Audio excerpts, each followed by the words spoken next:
Okay, so I will record on my own and I'm going to post this later so that you can rewatch this because the next topic that I'm going to teach you is a little bit more complicated. So let's finish this one. So last time we talked about the comparison between mitosis and meiosis, right? There are a few slides left, which will continue to the next topic. That is the chromosome aberration in number. Okay.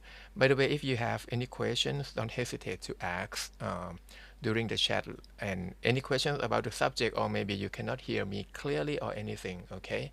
Or you can do the chat, but normally I don't see the chat screen clearly on my monitor, so sending the sound would be better. So chromosome aberration, there are, you know the term ploidy already, and I already explained the haploid, diploid, triploid. That is when you have like the whole set of chromosomes. So basically, normally we have two sets of chromosomes, right? But in some plant species, they could have like four sets of chromosomes, something like that. In plants, that is normal that somehow they can tolerate having more than two sets of chromosomes. You know, if you have more than two sets of chromosomes during the cell division, it's going to be more complicated. Okay, you need more spindle fibers, you need more things to handle that. So normally, most organisms, especially in animals, they cannot tolerate that. So the animals usually have only two sets of chromosomes. Now there would be another kind of uh, aberration in chromosome number, but it's called aneuploidy.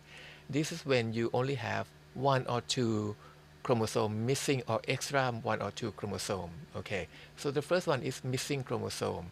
Normally you can miss only one chromosome. If you miss two chromosomes, you're gonna die. Okay, but in this case, one when you miss one chromosome, it's called monosomy. Okay, for example, Turner syndrome, which you have the only one X chromosome, you still survive because normally in female you have XX. If one of the X is missing, it's still okay, survive, but with some abnormalities. And then you can have some extra chromosome. In case when you have one chromosome, you can have one chromosome extra, it's called trisomy. If you have four chromosomes, like two extra, it's called tetrasomy, and so on and so on.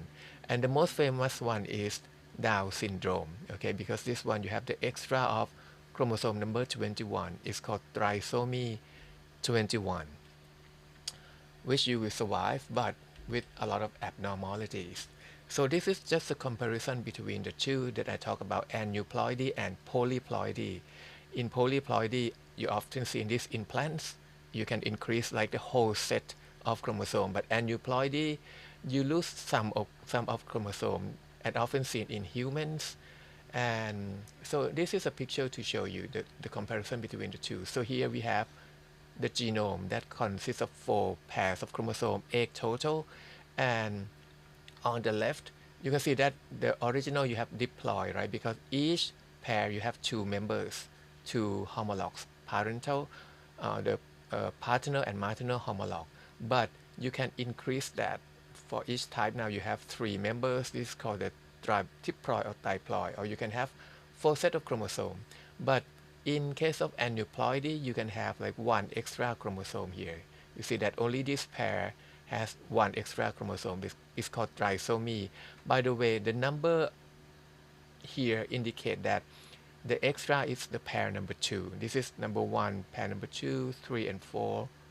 Okay, I don't know why here this one is longest one. By the way, when you're missing one thing, we call monosomy, and number ones mean that the pair that is missing is pair number 1. Okay, so the symbol is going to be 2n minus 1 for monosomy, and if you have one extra, it's going to be trisomy, it's going to be 2n plus 1. Now you may ask how this happened.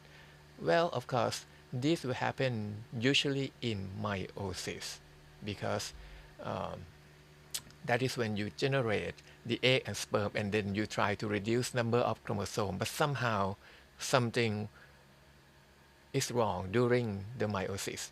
Before we get into that, let's take a look at this term, disjunction. Disjunction is a term we use to describe the normal separation of homologous chromosome or chromatic. Homologous chromosome in case of meiosis, and chromatid in case of mitosis. Okay, if chromosomes are separated perfectly during anaphase uh, and telophase, we call that disjunction. Now the abnormal one is called non-disjunction, and this will cause aneuploidy. Okay, so we are going to take a look at how non-disjunction occurs. So this is the normal meiotic cell division. Like I said, the most important one occurs during meiosis. So here we have two pairs of chromosome, the short one and the long one, okay? And this is already duplicated, so this could be like prophase or something. And then during meiosis 1, I'm sorry, this is meiosis. So during meiosis 1, you separate homologous chromosome, right? So this is normal way. And then in meiosis 2, you separate the, for each daughter cell, you separate the chromatids, and then you get all of the cell. All of these has half of the set of chromosome. Now this is a gamete. Let's say this is the egg. Now if you have the normal sperm that fertilize to all of this egg, the product is going to be normal regular zygote, normal regular organism with 2N. Okay. Now the non-disjunction can occur either during meiosis 1 or meiosis 2. Let's take a look. It's going to be different. For example, if it happens during meiosis 1, in this case, which means that these two, instead of being separated like this, it's come together and end up in this side of the cell. Okay. And then this one will end up in here and then being separated normally, but now you have only one patonko on this side, right? And if you split this patonko, you are going to get only one chromosome in each of the cell. Compared to the normal regular, you must have two. So this is going to be n minus 1. This is going to be n minus 1. On this side, now you are going to have three patonkos. This one, the small one, and then the two big one. And then when you separate this in meiosis 2, then you can get one extra chromosome. We say that this is n plus 1. So we have two types of the eggs now. Both of them are not normal. Some of them have one extra chromosome, trisomy. Some of them is monosomy. And if you fertilize with the normal sperm, you're going to get 2 plus 1 for this, and then you get 2n minus 1 for these two cases, for these two eggs, which is abnormal. Okay, some of the offspring will have one extra chromosome. Some of the offspring will be missing one chromosome. Okay, sorry for the sound in the background. I don't know if you hear that or not. By the way, this is meiosis 2. If non-disjunction occurs in meiosis 2, you can see that in meiosis 1, you have normal separation of homologous chromosome. And then you get two daughter cell. And this daughter cell in this diagram, this is normal one. And then you split the chromatids, and then you get normal regular egg with half of the chromosome number. You begin with 4, right? And then you end up with 2. On this side though, in meiosis 2, the short pairs of chromosome, this separated normally, so you have one here, the other one here. But this part don't go, the whole thing goes here. So this one we have one extra chromosome. This one will be missing one of the chromosome. And if you have sperm that is normal, this is going to be 2n plus 1, 2n minus 1. This is going to be normal. This is going to be normal. So you can see that if you have non-disjunction here, you still have the chance to get normal organism. Okay, but if you have the non-disjunction here at meiosis 1, all of the organisms will be abnormal. Okay, so this is the end of this lecture. I'm going to discard this. Okay, any questions so far? Otherwise, I'm going to go to the next slide. Can you open the number 8, the one that is the cell cycle control? This one.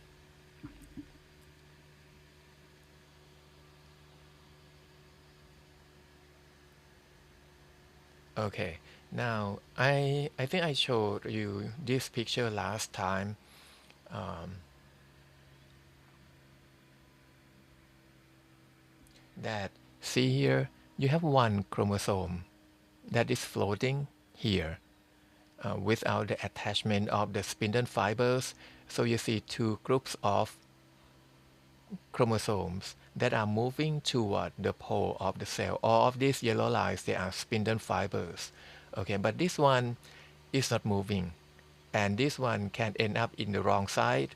And then the daughter cell for that side is going to have one extra chromosome, while the other one will be missing one chromosome. Okay, no, but normally this kind of thing doesn't happen a lot during cell division because in your cell you have like a control mechanism, like a QC, quality control mechanism, to make sure that uh, the daughter cell will be as you expected. Now we are going to focus only at mitosis now. In mitosis, if you remember, we want two daughter cells to be genetically identical. Okay, so this will be prevented. But before we get into that, let's talk about the concept of the control of cell cycle. So in cell cycle, you have several points of control. We call it a checkpoint. So we have three checkpoint. I'm going to explain that, especially the spindle checkpoint that will prevent uh, this from happening. Okay, we take a look at that later.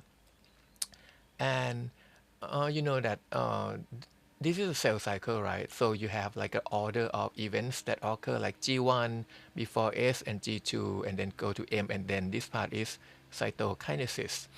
Um, it's just like the washing machine that you have like a specific program and you need everything to occur in the correct order. Let's say you have to add the machine need to add the detergent first and then water and then washing cycle and then drain the water out and then spin dry, something like that. If you switch these orders, you won't get the clean clothes. For example, if you just put the water in first and then wash it, spin, and then add the detergent later, well, you won't get the clean clothes that you want to.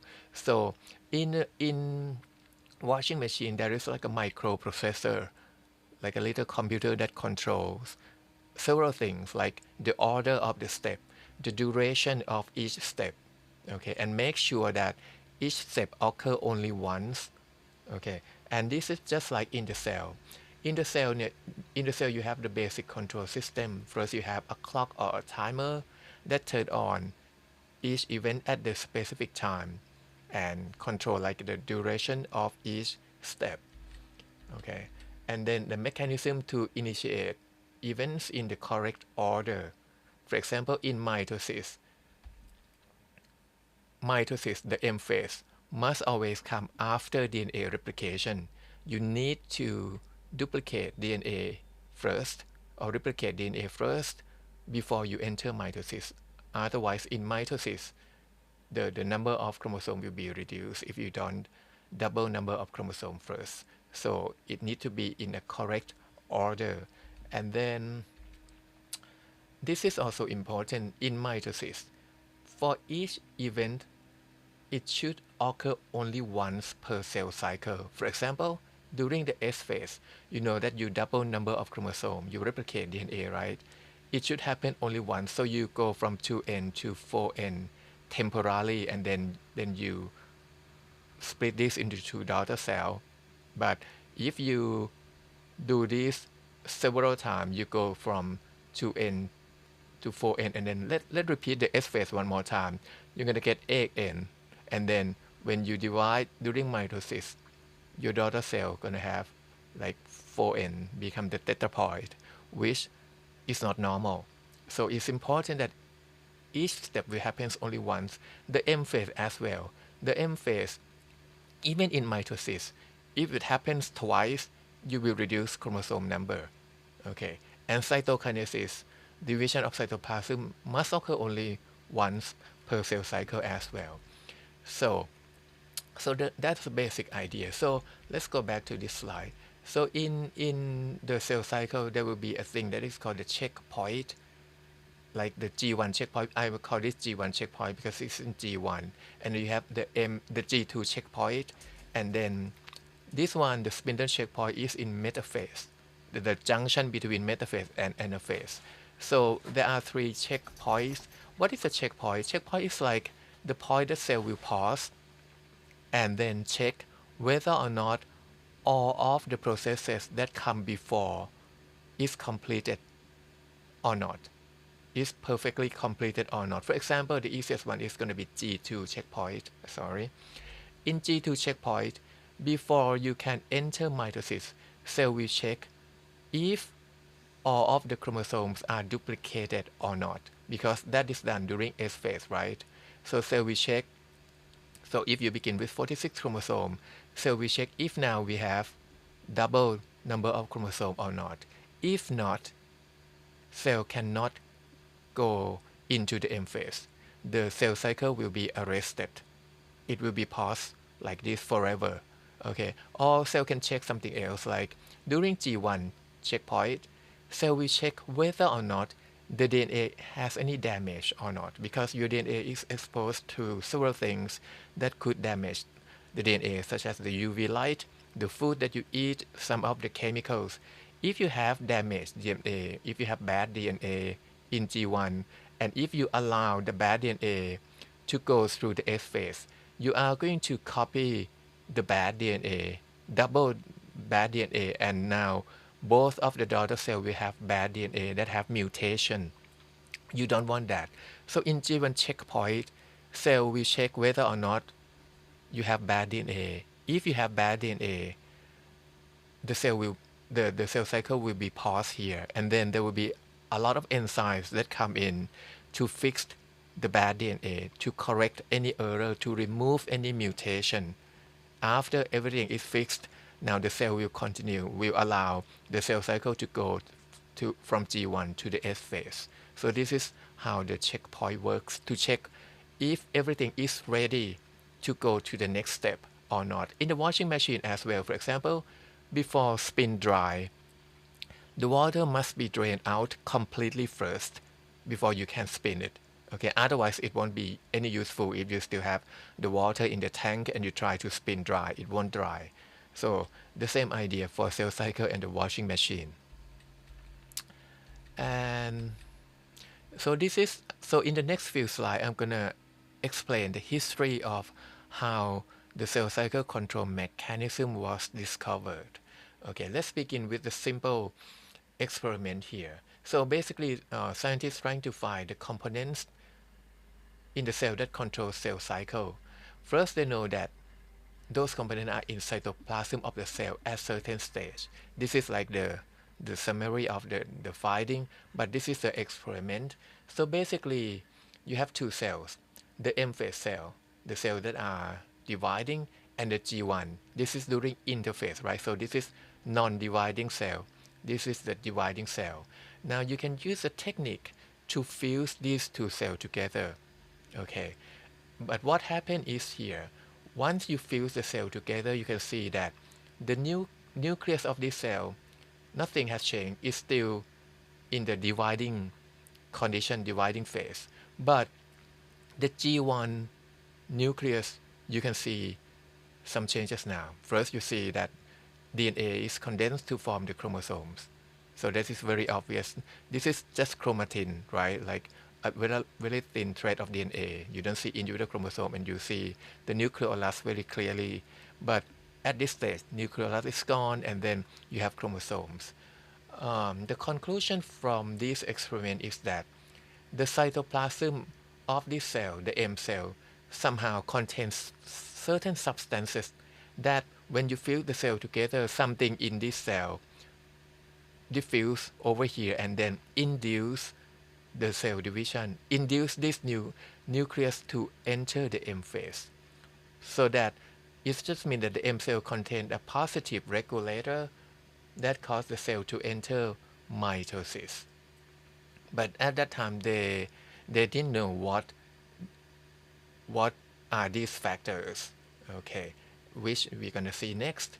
At that time, they named this thing MPF, mitotic promoting factor.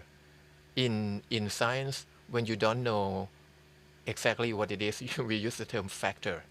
Okay, we don't know if it is protein, carbohydrate, lipids, or any kind of thing, so we just call this one factor. Okay, and MPF activity vary during cell cycle. This graph, the yellow, I think it's yellow. This one, this is show you the MPF activity, and this is highest. You see the peak of MPF activity is during M phase, and then during G1, SG2, which is all of these are interphase, right? You don't see any activity of the MPF, and then you get high activity again during the M phase. Okay, which means that the MPF somehow is controlled by something else because the MPF activity itself is regulated. It's not constant all the time. It's high during certain period of cell cycle and it's low during certain period of cell cycle. So the next question that scientists want to answer is how this one is regulated. Okay, which I'm going to show you the next experiment. This is the discovery of the cyclin. This is the regulator of cell cycle. Okay, so in this experiment, uh, they use sea urchin in Thai เม่นทะเลนะฮะ as a model to study cell division because it's very simple. You can find a lot of sperm and eggs. So basically, you have sea urchin eggs, and then you add sperm. You're gonna get fertilization, and then you get the very first cell, the zygote. And the zygote will divide very quickly.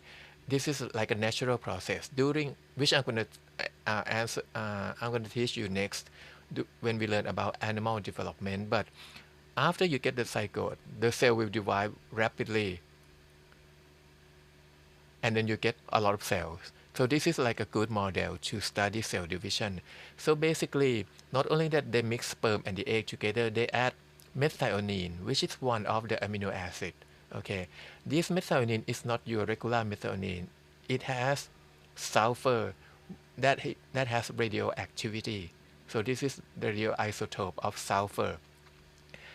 Methionine is an amino acid that have the side chain. This one, if you remember, the side chain of amino acid could be anything, but the side chain of methionine has one sulfur atom, and then you replace this with sulfur 35, which is the radioisotope. The reason is that they want to monitor amount of protein, but you cannot see protein with naked eyes. So you need to tag the protein with radioisotope, and this is one way to tag the protein. Methionine is required to make the protein. In fact, all of the proteins we have methionine.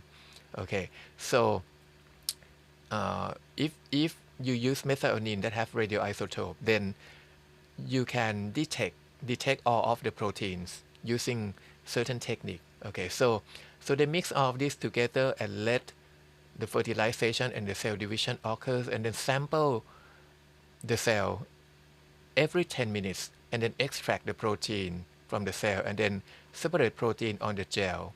So you can load the protein onto the gel. I don't know if you know this technique. So for example, you have two protein, and then you put this on the gel, and then you apply the electricity. I'm sorry. And then you can move the protein based on the difference in charge of the proteins. Okay, so you separate this, and then of course at first you won't see the proteins. After you separate the protein on the gel, you need to expose the protein onto the X-ray film, and the radioactivity here will interact with the X-ray film, and then you get this kind of result. You see the band, the dark band. Wherever you see the dark band, that is where you have the protein. And the thickness of the band or the intensity of the band indicate the amount of protein. For example, so here in this picture you have three proteins. Here is a time. 0 minute, 20, 40, 60, and so on and so on, right? So most of the proteins will follow the pattern of number 1 and number 3, which means that you have only a little bit of protein synthesis. At first, you barely detect it, and then after cells, you have more and more cells, and then the embryo is getting bigger and bigger, you have more proteins, and you can see the signal or the band is thicker and thicker. Okay, so you have more and more proteins, but you have something very peculiar, very strange with the protein number 2. You can see that, okay, you have a little bit at first, and then you get more and more and more and more, and then suddenly it disappears, and then you begin to see the accumulation again, and then it's gone. Okay, and this is the reason why scientists called this one cycling, because the amount of cycling accumulate as a cycle. So basically, it disappear kind of right here. So this is the duration time for one cell cycle in sea urchin is about 1 hour. So after 1 hour it's gone, and then you have another accumulation during one cell cycle, another next cell cycle of the sea urchin. So they said that maybe this is going to be the regulator of cell cycle, because the amount of cycling is correlated with the amount of, I'm sorry, is correlated with the cell cycle progression. Okay. Now you know that most of the time, uh, proteins that drive activities in the cells are enzyme, because enzyme will catalyze reaction in the cell, right? But cyclin, after they isolate the cyclin and study what it is, cyclin is not enzyme. So they need to explain how can cyclin drives the cell cycle when cyclin itself cannot control the reaction in the cell. Apparently, cyclin has another partner that is called cyclin dependent kinase. The abbreviation for this one is CDK. Okay. Now the name is very clear. It is an enzyme. Kinase is the name of enzyme. I don't know. I think you have heard this before when you learn about metabolism. Remember, like glycolysis, you begin with glucose, right? And then it becomes glucose 6-phosphate. This happens because you add one phosphate group to the glucose, and the enzyme that adds, that catalyzes this reaction is called hexokinase. This part comes from hexose, the sugar, the glucose is hexose. Kinase is an enzyme that will add phosphate group to the target molecules. In case of glycolysis, the target molecule is glucose, and you have the hexokinase that add phosphate group to the carbon number 6 of glucose, so you have glucose 6-phosphate. And in fact, in glycolysis and also in Krebs cycle, you have a lot of kinase enzyme. Okay, by the way, back to our case. So this is a kinase, okay, and the name kind of tells it all, cyclin dependent, which means that this kinase won't work without cyclin. So it needs cyclin to be the partner. Okay. Do you remember MPF, the mitotic promoting factor that scientists didn't know what it was? Now they know that the MPF is just cyclin plus the kinase. Okay, so this is the one that we explained here. The one that when you fuse these two cells together, you can induce the nucleus to enter the mitotic phase. That is the MPF. So MPF is just cyclin plus the kinase. And this picture just to explain how it works. So this is the CDK, cyclin dependent kinase enzyme. Normally it's not active because on its own, you know that the protein is just polypeptide chain that fall into 3D structure, right?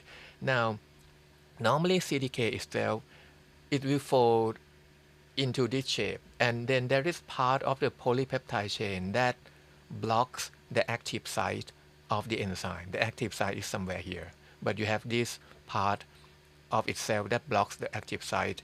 But if you have cyclin bind to it, the green blob here, the cyclin will kind of remove this and change the structure of this T loop, and then the active site is now working. So now the kinase can catalyze the reaction, can add phosphate group to the target protein. Okay, I'm going to skip this part. You don't care about this, but this is active already. Okay, this is inactive. Okay. Now this one is the major slide. Okay. So I'm going to explain this slowly, and then hopefully we have time to do one of the assignment. This is going to take quite a long time to explain. Okay, this slide, and then okay, and the next one as well. Now the CDK that we are going to talk about is mitotic CDK. There are several CDK in cell cycle. Okay, you have the CDK during G1, you have CDK in S phase, but the one that we are talking about is the CDK in M phase. Okay, this was the basically scientists just discover more and more CDK later, but the one that we are talking so far, all of these are the mitotic CDK. Okay, now the mitotic CDK activates some of the target proteins which cause mitotic entry. I'm going to explain that next. So let's go to this one. So when you combine cyclin with CDK, you get mitotic promoting factor. Okay, this is an enzyme that will add phosphate group to the target proteins, and the name of the reaction is phosphorylation. The verb is phosphorylates. Okay, now what is mitotic entry? You already learned this in both in lecture and in the lab. Mitotic entry consists of this one, chromosome condensation that occur during prophase. Okay, and then nuclear membrane disintegration. This occur at the beginning of pro-metaphase, and this spindle formation is also occur during, I would say, during prophase as well, or pro-metaphase. But it depends on which spindle that we are talking about, but this happened before metaphase. Okay, so this called this three things they call mitotic entry, and this is the name of the target proteins that are involved in this process. For example, on the chromosome you have proteins called condensin that will help with DNA condensation, and at the nuclear membrane you have protein lamins that is regulated the membrane structure, which I'm going to show you next. Let's get to the next slide to see how it works. So this is the interface nucleus. You have intact nucleus. This part, this is the membrane. See that inside of the nucleus, underlying the membrane, you have this green structure. These are the laminin proteins. The function of laminin is to support the membrane, the nuclear membrane.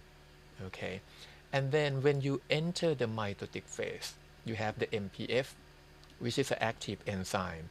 The MPF will phosphorylate lamins. See that all of this yellow thing with the letter P, these are phosphate group.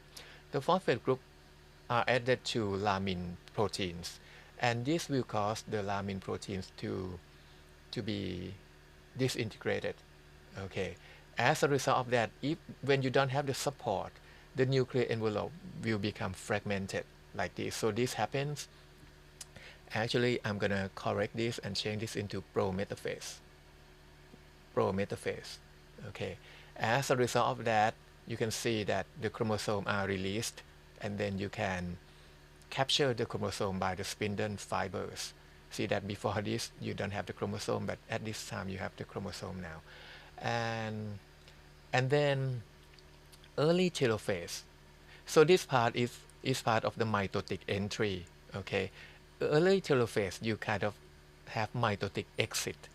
You reform the nuclear membrane again, and then at this point, all of the phosphate groups are removed from lamins, so you can build the new two nuclei again for the two daughter cell, and this is like the cycle.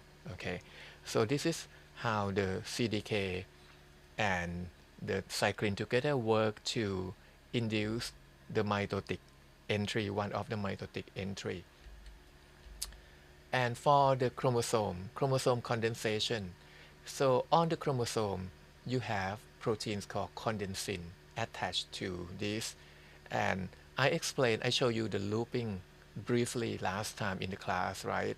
That is how it happens. So normally the condensin, they they don't bind to any of the RFP. RFP is just a protein that control where you can find the loop, but the cyclin-dependent kinase and then another kinase are involved in phosphorylation of condensin proteins, okay, and other chromatin-associated proteins such as the yellow one here, which you don't need to know the name. But when you have phosphorylation of condensin by this kinase, it will compact the chromatin by forming the loop like this, and then you get the chromosome. You change the relaxed chromatin into the chromosome. Okay, the condensin won't work without phosphate. So let's add the phosphate group to this one. So this is going to be activity of MPF. When you have the phosphate group, then the condensin will interact with the DNA and then cause the DNA condensation. And I'm going to come back to this later. Now, let's do the first quiz. I'm going to stop my lecture here. Any questions so far for this part? I'm going to go to my course view.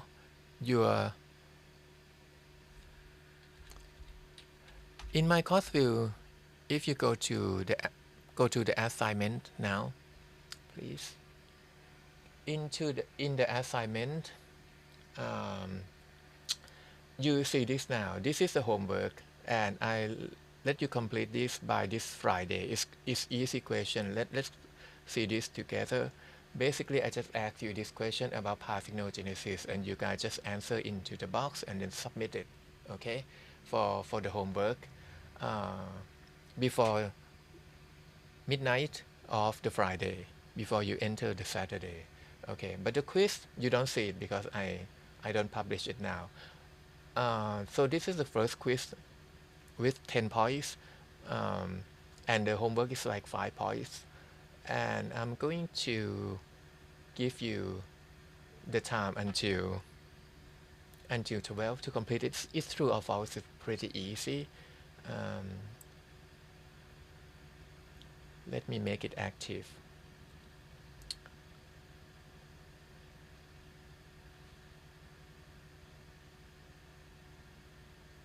You guys are going to get the randomized question, which means that the questions will be the same for all of you, but the order that you will get is going to be random.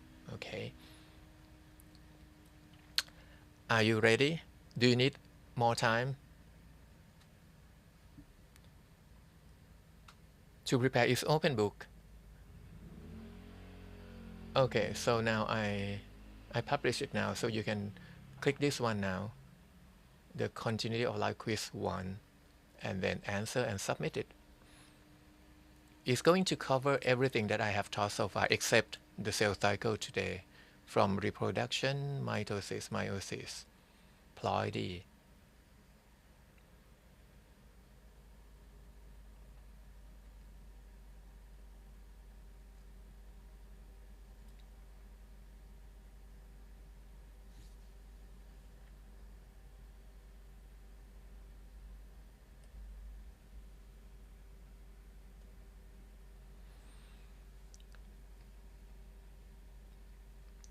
And I will give you the answer, I'm sorry, the point later for your self-evaluation.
If you are done, you